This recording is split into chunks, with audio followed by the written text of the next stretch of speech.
I've been attached with the feeling of now waking up with you by my side.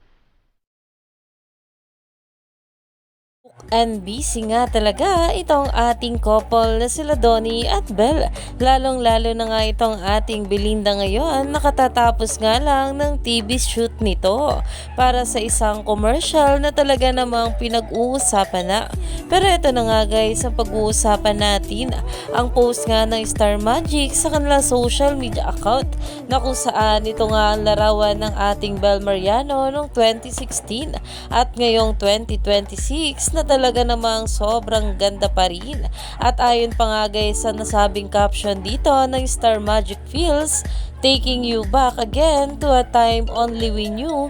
Scroll and check out more of our artists, trend entries. Dahil alam naman natin na ngayon ay talagang bumalik nga raw sa 2016 ang lahat at naglabasan na nga rin ng mga bawat larawan nila. At talaga namang ito nga raw ay 2016 trend. Kaya naman marami pa nga talaga tayong dapat abangan sa ating couple ngayong araw.